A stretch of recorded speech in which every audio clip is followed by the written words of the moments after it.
Hai teman Pro 2, kembali lagi di Aircast atau RRI Cast.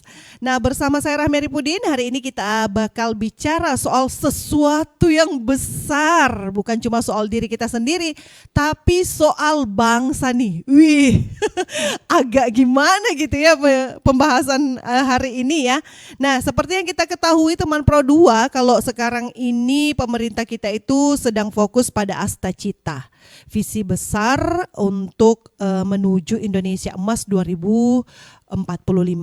Nah, salah satu poin utamanya adalah memperkuat pembangunan sumber daya manusia atau SDM, dan itu artinya kita para generasi muda, tapi gimana ya kita mau jadi motor penggerak bangsa kalau masa depan kita aja terancam oleh jerat narkoba. Ayo gimana? Nah, membangun bangsa tidak cuma soal infrastruktur ya teman Pro 2, tapi soal menjaga isi dari bangsa itu sendiri. Nah, itulah kenapa hari ini kita mengangkat tema waspada narkoba, jaga masa depan.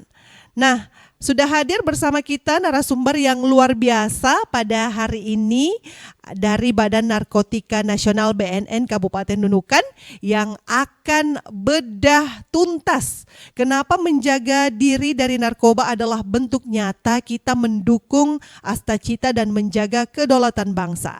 Langsung saja Ami akan sapa untuk Bang Zainal. Assalamualaikum, apa kabar Bang? Waalaikumsalam, terima kasih. Alhamdulillah, sehat selalu, luar biasa. Luar biasa, wah semangatnya luar biasa sekali ya teman Pro 2. Kayaknya sudah sarapan nih, soalnya on point banget. Iya. Utamakan sarapan, bukan harapan. Oh asik, asik banget. Utamakan sarapan ya, bukan sekedar harapan ya. Betul. Nah, Bang Senal tuh kalau kita bicara masalah narkoba, itu pasti yang kita ingat pasti generasi muda dulu ya. Betul. Bukan bapak-bapak, bukan om-om atau mama-mama ya. Pasti generasi muda dulu. Nah, kalau menurut Bang Senal nih, mungkin gimana sih perspektif Bang Senal melihat narkoba ini di kalangan generasi muda kita? Oke, terima kasih Mbak Rahmi. Jadi generasi muda kenapa dia yang paling harus kita lindungi dulu dari jerat narkoba? Karena generasi muda ini adalah penerus bangsa. Suatu bangsa akan hilang generasinya, suatu bangsa akan rusak apabila generasi bangsa itu sendiri rusak. Dan salah satu penyebabnya adalah karena narkoba. Iya. Nah, kita tahu bahwa selama ini peredaran gelap itu mengincar terutama adalah generasi muda. Kenapa? Ini untuk selain bisnis haram, kita langsung ke to the point-nya, langsung selain bisnis haram, mereka juga butuh regenerasi nih Mbak. Jadi yang sudah tua-tua, yang sudah, ya mohon maaf, yang sudah terganggu otaknya, sudah hancur masa depannya, ini mereka merekrut baru untuk regenerasi. Jadi sebegitu jahatnya narkoba, sehingga siapa lagi kalau bukan generasi muda yang akhirnya dijerat, diiming-imingi oleh bujuk rayu pengedar narkoba. Oh, jadi ternyata bukan sel aja yang regenerasi ya. Betul. Pengedarnya juga regenerasi ya. Ya Bang ya. Betul. Nah, Bang, apa saja jenis narkoba yang saat ini paling banyak disalahgunakan oleh anak muda kita? Oke. Jadi saya jabarkan sedikit tentang narkoba yang mungkin lagi ngetren di Indonesia. Iya, benar.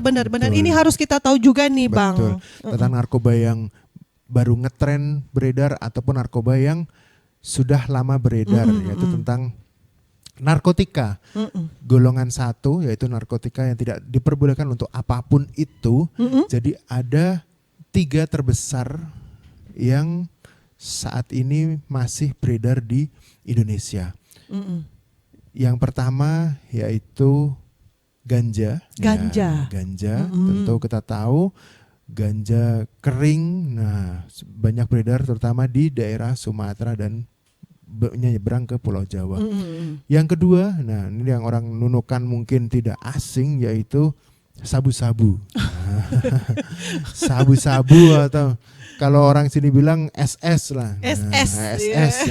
Screenshot bukan ya? Bukan, tapi sabu-sabu atau garam Cina. Garam Cina ya. Nah, ini banyak istilahnya di Nunukan ini.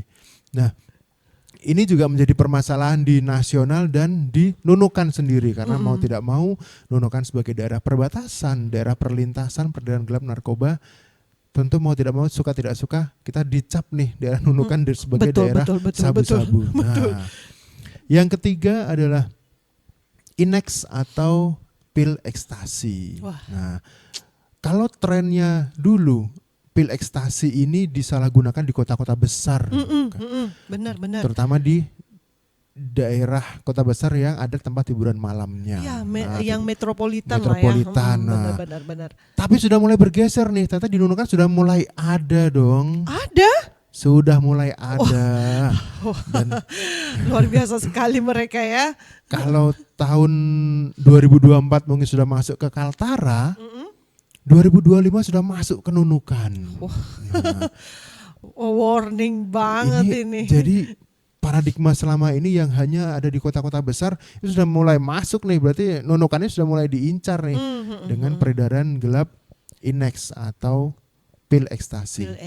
Selain 3 narkotika yang paling banyak disalahgunakan di Indonesia, ada lagi narkoba yang lagi ngetren nih, Mbak. Apa itu? Yaitu penyalahgunaan liquid yang mengandung narkoba. Aduh, Pep. Vape. Nah, saya tidak menyalahkan vape-nya. Nah, tapi Menyalahkan cairannya ya? menyalahkan cairannya ini dan penyalahgunanya. Betul. Nah, ini yang lagi ngetren nih, Kak. Soalnya ini yang mengincarnya anak-anak sekolah.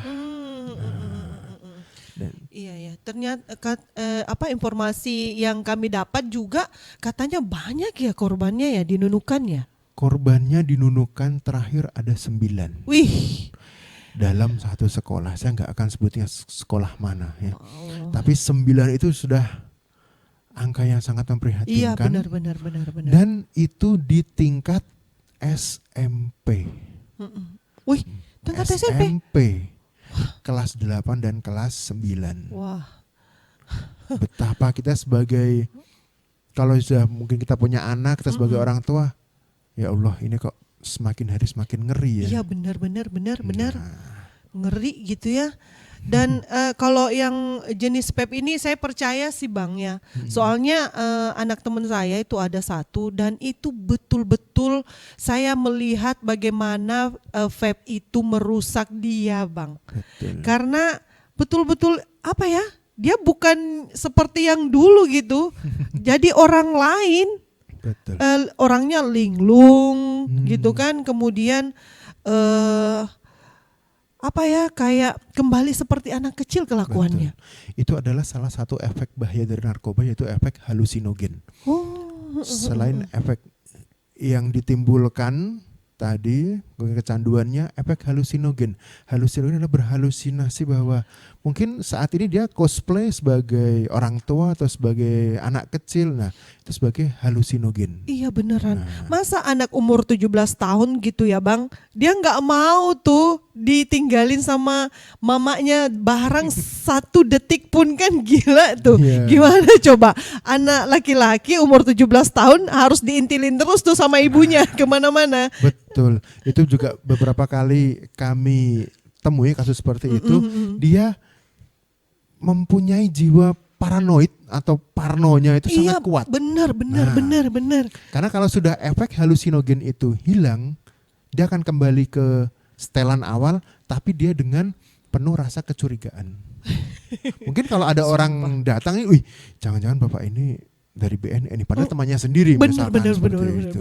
Nah, berbicara tentang vape ini, kemarin baru-baru ini mungkin teman-teman di media sosial dan di pemberitaan nasional mungkin heboh nih. Kepala BNN Republik Indonesia, Komjen Pol Suyudi, meminta supaya vape ini benar-benar di stop. Tentu ini banyak penolakan dari masyarakat ya. Iya benar. Betul. Saya sebagai masyarakat pun juga pasti melihat ini penuh dengan pro kontra. Iya. Kenapa? Karena vape ada 2 jenis vape. Jadi sobat di rumah mungkin kalau berarti semua vape berbahaya. Nah, saya kasih tahu nih, bahwa vape itu yang dimasukkan adalah liquid atau cairan yang wangi-wangi berasa-rasa itu. Rasa kopi. Rasa kopi. Jadi vape itu, liquid itu ada 2 jenis cairannya. Yang pertama adalah cairan yang diperbolehkan oleh pemerintah. Liquid yang diperbolehkan pemerintah. Yaitu liquid yang jelas di situ distributornya, jelas di situ produsennya, ada pita cukainya, dan bisa dijual di vape store di terdekat. Nah, itu yang diperbolehkan oleh pemerintah. Tapi diperbolehkan bukan berarti saya bilang aman ya. Iya, Betul. benar. Jadi sama efeknya, ada nikotinnya, sama dengan rokok konvensional, cuman ini hanya dalam bentuk sediaan cair. Nah, terus yang sedang menjadi masalah akhir-akhir ini adalah liquid yang di dalamnya mengandung narkotika. Nah, terakhir, itu yang diganti kan? Nah, itu diganti. Jadi kalaupun yang masih utuh, dia berbentuknya tidak seperti liquid yang dijual di pasaran. Iya, benar. Kemasannya simple, jelek, bahkan tidak ada mereknya, betul, tidak ada nama produsen, distributor, tidak ada pita cukainya, apalagi yang diedarkan secara gelap. Dan harganya mahal. Nah, itu yang bisa membedakan mana sih liquid yang mengandung narkotika ya, asli yang sudah diperbolehkan oleh pemerintah, sama yang mengandung narkotika. Ini yang menjadi permasalahan. Kenapa ini kok vape tahu-tahu dilarang? Dilarang ya, semuanya karena ini gampang banget loh, dan banyak jenis yang dimasukkan. Bahaya banget ya ternyata ya Bang ya. Nah kan di Nunukan sendiri kan ada terakhir ada 9. Betul. Ada 9 korbannya. Nah Bang, kalau Bang Zainal sendiri memandang atau melihat ini nih, kenapa nih masa remaja ini menjadi fase yang paling rentan terhadap pengaruh narkoba? Iya, tentu yang pertama, anak sekarang ini gampang kepo. Oh, kepo. Gampang kepo ya. Iya, apa-apa pengen tahu. Apa pengen tahu. Dan yang satu kepo, ya, dia pengen coba-coba, pengen tahu. Yang kedua, dia ini mudah terpengaruh. Benar. Betul kan? Labil kan? Nah, labil. Tentu kita sudah melewati masa-masa ABG. Iya. Ayo kesini yuk, ayo. Main sana ayo gitu kan. Benar. Sifat itu memang masih ada hingga sekarang. Nah, dan dari mereka itu, dari ke-9 itu, 8-nya itu ikut-ikutan.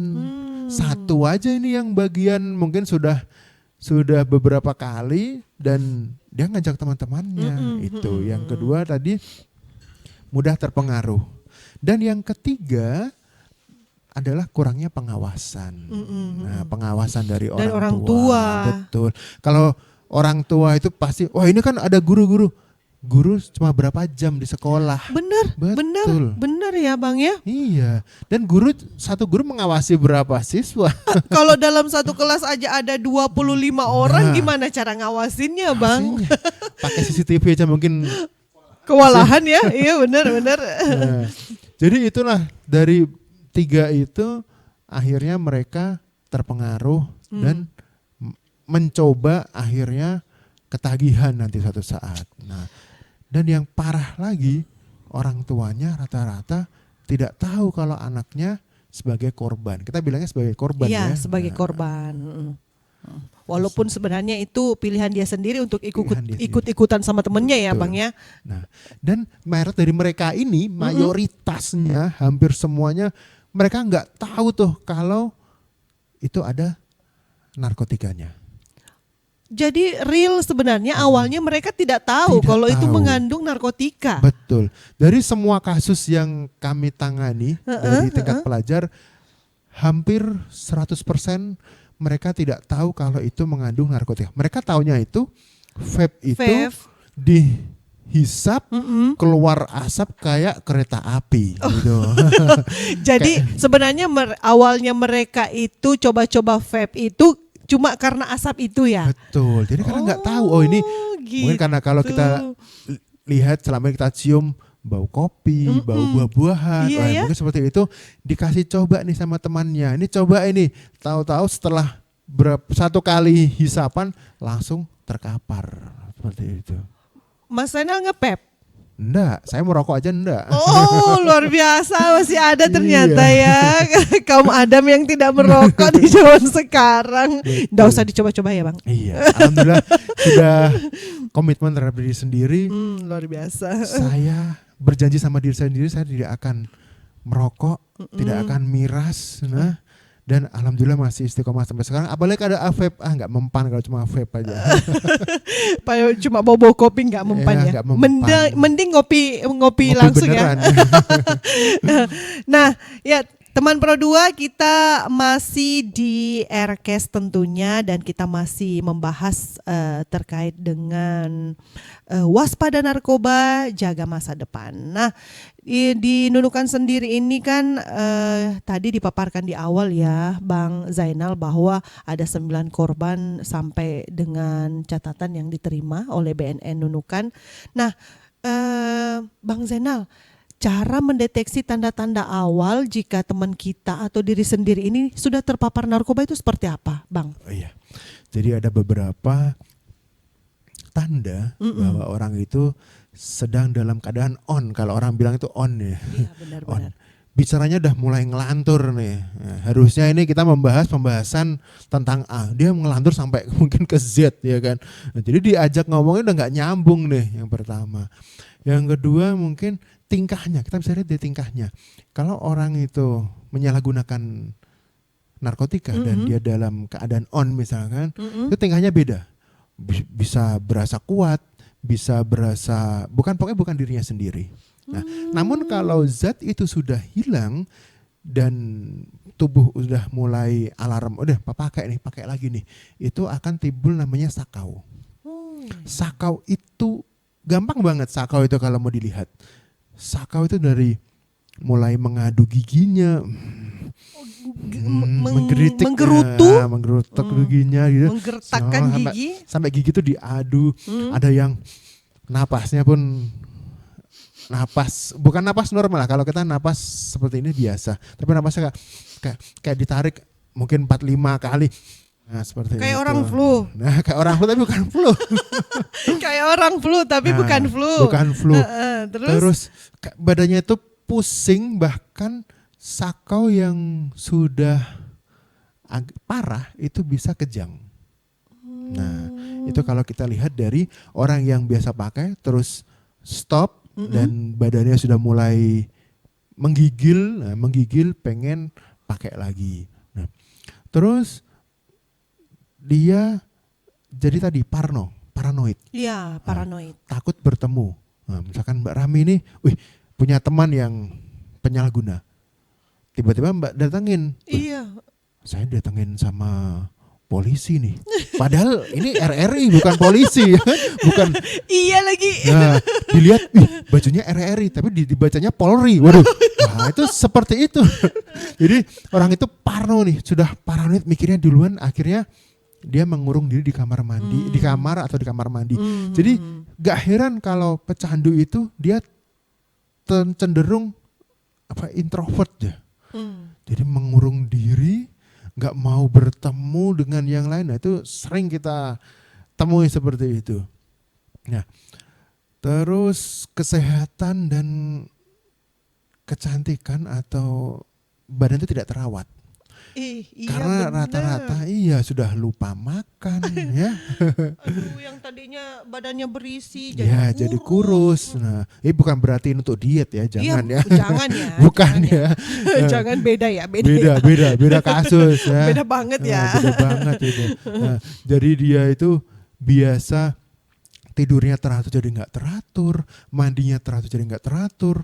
Yang dulu penampilannya ganteng, cantik kok jadi aut-autan. Nah, terus dia biasa berpakaian bagus kok lusuh karena dia berpikiran badannya ini masih bagus-bagus saja, masih sehat-sehat aja ya. Oke-oke aja. Oke-oke gitu aja. Kan? Nah, dan adanya pokoknya kalau kita lihat itu adanya penurunan terhadap kualitas dirinya. Mungkin dari penampilan, mungkin dari prestasi ya. Kelakuan juga. Nah, ini tentu hal-hal yang bisa kita lihat, kita temukan di para pecandu. Dan yang paling pasti itu adalah mereka jadi emosional. Nah, Iya, mudah emosi. ini diajak ngomong baik-baik tak tahu. Ngegas. Tapi bukan berarti teman yang ngegas tuh. Iya benar-benar. Mana tahu dia memang orangnya pemarah ya, memang Bang ya. pemarah dan memang saat itu lagi gak punya duit kan. Nah, beda cerita kalau itu. Apalagi kalau nggak ada itu ya, Nah. aduh pemarah banget. Itu beda cerita ya. Benar-benar. Nah, kalau tanda-tanda terpapar narkoba aja semengerikan itu ya Bang Zainal. Nah, kira-kira seperti apa nih dampak jangka panjangnya untuk kesehatan fisik dan juga mental anak muda nih? Oke. Kalau bicara tentang efek yaitu kesehatan yang pertama, ada 2 kesehatan yang dirusak oleh narkoba. Yang pertama adalah kesehatan fisik. Tentu gangguan dari metabolisme tubuh itu akan merusak Betul. sistem organ tubuh. Namun hal yang pertama akan dirusak oleh narkoba adalah otak. Otak. Ya, kenapa? Karena narkoba ini bisa masuk ke CNS namanya, itu Central Nervous System. Jarang-jarang obat yang bisa masuk ke sistem saraf pusat dan mengendalikan. Makanya orang yang pakai narkoba itu bukan dirinya sendiri karena otaknya sudah dikendalikan sama narkoba. Nah, misalkan di otak itu ada efek namanya efek stimulan. Efek stimulan itu disuruh kerja nih, pokoknya 2 hari 2 malam kerja terus, nggak istirahat, nggak tidur. Nah, lama-lama otak akan rusak dan mengalami namanya, mohon maaf, ini karena sensitif ya, Iya. mengalami namanya gangguan kejiwaan. Nah, Iya. jadi banyak nih kasus orang yang sudah pakai narkoba dah lama akan mengalami gangguan kejiwaan.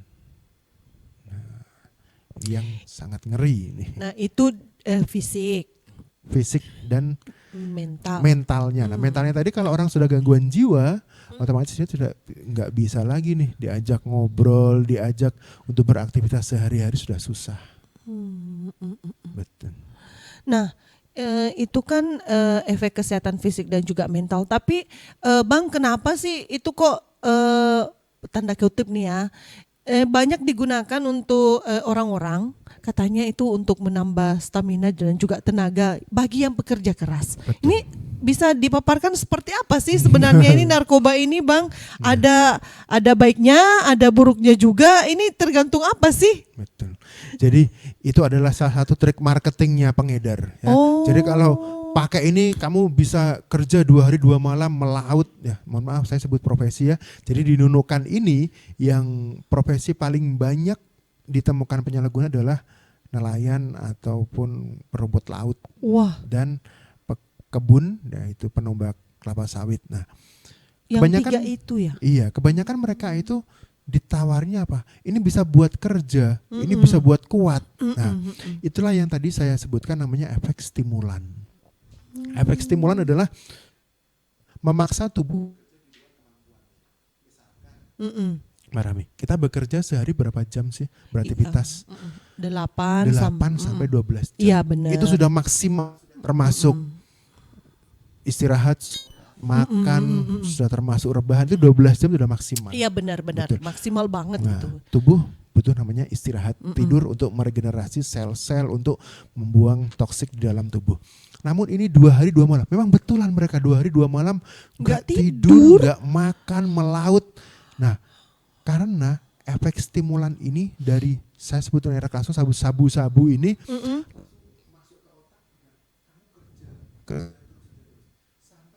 hilang efek ini barang. Wah. Begitu hilang efeknya akhirnya lemas. Nah, tubuh yang harusnya istirahat dipaksa untuk bekerja terus-menerus, rusak enggak kira-kira? Rusak dong. Rusak. Nah, Sedangkan kita begadang aja sampai jam 2 dini hari aja oleng. Gimana pasti kalau oleng. nggak tidur 2 hari 2 malam ya Bang ya? betul lah, itu yang namanya efek stimulan. Bukan berarti itu tubuh kita mampu untuk seperti tidak. Tubuh kita nggak mampu. Nggak mampu. Tubuh kita diciptakan oleh Tuhan ini perlu namanya istirahat. Makanya lah kita perlu tidur, kita perlu ya kalau zaman sekarang perlu rebahan lah ya kan. Santai dulu nggak sih? Iya kan? gitu. Nah, Ya 30 menitan nggak apa-apa lah ya. butuh namanya otak itu relaksasi. Karena apa? Untuk tubuh kita ini metabolismenya normal dan otak ini nggak dipaksa terus-terusan. Nah, Biar nggak ngeblank. biar nggak ngeblank, betul. Nah ini kok seperti itu, apa nggak hancur lama-lama? Nah pasti pertama yang diserang adalah otak. Nah, karena saya bersama dengan Bang Zainal dari BNN, tentu saja yang ingin saya tanyakan, bagaimana nih peran BNN dalam melakukan pencegahan dan juga rehabilitasi bagi generasi muda yang terpapar narkotika ini, Bang Zainal? Oke, terima kasih Mbak Rami. Jadi kalau pencegahan, kebetulan saya di bagian pencegahan. Wah, berarti orang yang tepat. Kebetulan saya adalah penyuluh narkoba ahli pertama. Jadi pencegahan adalah kita fokuskan ke sekolah-sekolah. Ada beberapa program yang kita laksanakan di sekolah-sekolah, mulai dari sosialisasi di sekolah, menjadi pembina upacara di sana, dan menjadikan ada perpanjangan tangan kami di setiap sekolah. Jadi misalkan Bapak Ibu guru BK atau Bapak Ibu guru yang aktif itu menjadi perpanjangan tangan kami. Jadi apabila ada kegiatan atau ada aktivitas di sekolah melibatkan BNN, dan amit-amitnya nih ya, misalkan ada kasus, itu langsung segera melapor ke BNN. Jadi adanya kasus itu bukan berarti ini jelek, bukan. Justru semakin aware untuk melaporkan ke BNN. Nah, kasus apa? Nah, kasus penyalahgunaan narkotika dengan tadi program rehabilitasi. Rehabilitasi untuk di BNN ada 2 jenis. Yang pertama adalah rehabilitasi rawat jalan, yaitu berupa konseling ke kantor kami, itu bisa dirasakan di Nunukan. Yang kedua adalah rehabilitasi rawat inap. Ini untuk pecandu yang sudah menengah ke atas. Oh iya. Nah, sudah agak gawat gitu kan. Agak gawat dan namun tempat rehabnya tidak tersedia di Nunukan. Nah, tidak di Nunukan, jadi rawat inap ini harus dikirim. Kalau dari Nunukan itu kami biasa ngirim ke Tanah Merah, Samarinda, atau ke Badoka, Makassar. Jadi di BNN ini ada 6 tempat rehabilitasi. Yang pertama, yang paling besar ya, itu di BNN Lido di Bogor, Jawa Barat. Bogor, Jawa Barat yang pertama. Betul. Mungkin sering dengar nih artis-artis kemana? Ke Lido, betul? Iya bener. Aku tuh kan Lido nih apa sih kan? Lido nih apa sih? Ternyata Lido ini tempat rehabilitasi narkotika. Jadi kalau artis kemarin ditangkap dari Lido, nah Lido itu sebenarnya nama kawasan di kaki Gunung Salak, di perbatasan Bogor Sukabumi. Di perbatasan Bogor Sukabumi. Di sana satu kawasan ya, ada Lido Resort. Nah, tadi di situ ada kawasan terpadunya BNN.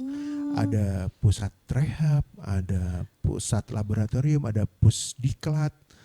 Nah, di situ dan ada pusat K9 atau anjing K9. Nah, disitulah ada pusat atau balai besar rehabilitasi BNN Lido. Nah, salah satu pusat rehabilitasi terbesar juga. Nah, itu yang pertama. Yang kedua balai besar balai rehabilitasi BNN Batam. Nah, Batam. Itu kelasnya balai. Jadi di bawahnya, balai besar. Nah, selain di Batam juga tadi yang saya sebutkan di Badoka, Makassar. Yang ketiga Samarinda. Yang keempat itu yang balai. Balai. Terus ada lagi kelasnya Loka. Loka ini yang di bawahnya lagi. Bawahnya lagi agak kecil. Nah, itu yang 5 di mana? Di Kalianda, Lampung. Kemudian yang terakhir yang ke-6 di Deli Serdang, Sumatera Utara. Wah, jauh-jauh semua. Jauh-jauh, tapi makanya kalau di sini paling dekat ya ke Tanah Merah, Samarinda atau ke Badoka, Makassar. Iya benar. Kalau dari Nunukan memang dekatnya 2 itu ya, Bang ya. Dan bisa dijangkau dengan transportasi laut. Benar. Nah, Bang, tadi kan ada 9 nih, ada 9 korban generasi muda, anak muda di Nunukan. Mereka itu ada tidak yang nolak direhabilitasi, Bang? Sejauh dari 9 itu, atau itu kan pertanyaan saya yang pertama, dari 9 korban tadi apakah ada yang menolak untuk direhabilitasi? Kemudian yang kedua nih, pecandu-pecandu narkotika yang ada di Kabupaten Nunukan ini ada ndak yang pernah menolak untuk direhabilitasi? Ini pertanyaan yang sungguh dilema ya. Jadi kalau yang 9 korban tadi Iya, mereka yang anak aware, muda. ya mereka aware, mereka maulah untuk mencari program kami, tentu tidak mengesampingkan pendidikan mereka. Nah, itu gimana sih Bang prosedurnya itu kan mereka rata-rata masih ada yang sekolah. Nah, seperti apa itu ya tahap rehabilitasinya? Berapa lama gitu? Jadi kalau mereka dikategorikan sebagai pecandu yang ringan karena masih mencoba. Nah, jadi setelah kami asesmen tentu dengan didampingi oleh orang tua dan karena ini anak ya.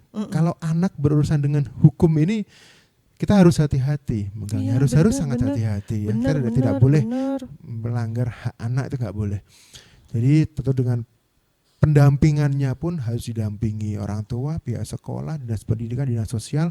Jadi bagaimana nih kita meramu supaya anak ini tetap jalan program dari BNN, tetap jalan juga sekolahnya. Jadi mereka selama ini aware aja untuk menjalani program dari BNN karena masih dianggap hasilnya ada ringan, jadi masih rawat jalan untuk istilahnya apa ya, wajib lapor lah.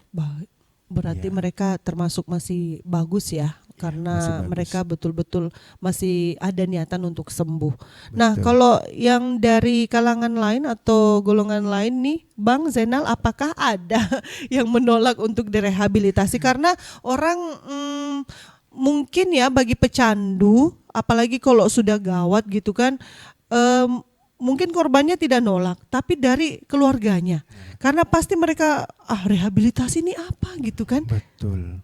Jadi ada dua problem nih. Iya.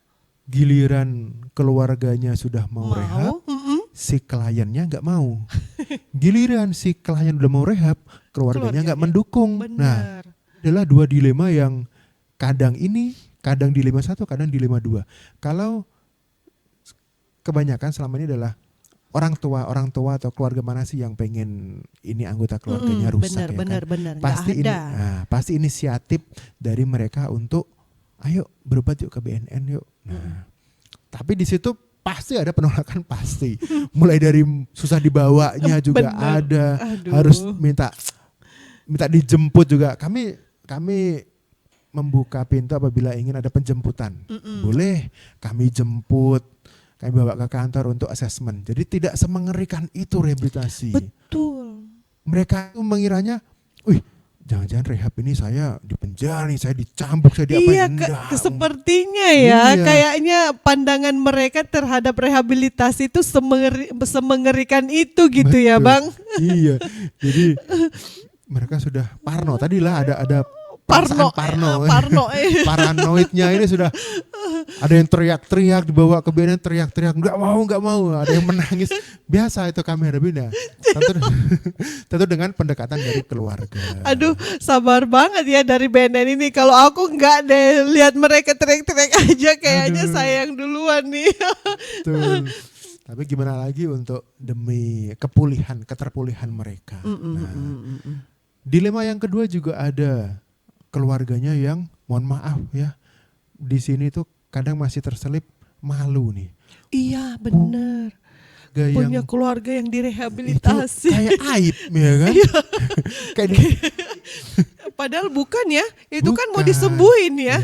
Jadi mereka itu adalah orang sakit ya, harus kita bantu. Benar. Jangan malah dijauhi. Nah, dan ada beberapa masyarakat ini, saya nggak sebutkan di mana ya, yang misalkan orang ini sudah pulih melalui rehabilitasi, untuk kembali ke masyarakat itu ditolak. Benar. Ada yang susah dapat pekerjaan, kemudian mereka tidak bisa bersosialisasi dengan masyarakat luas seperti dulu. Betul. Kenapa ya? Kok gitu banget gitu ya? Mereka itu kan juga korbannya. Betul.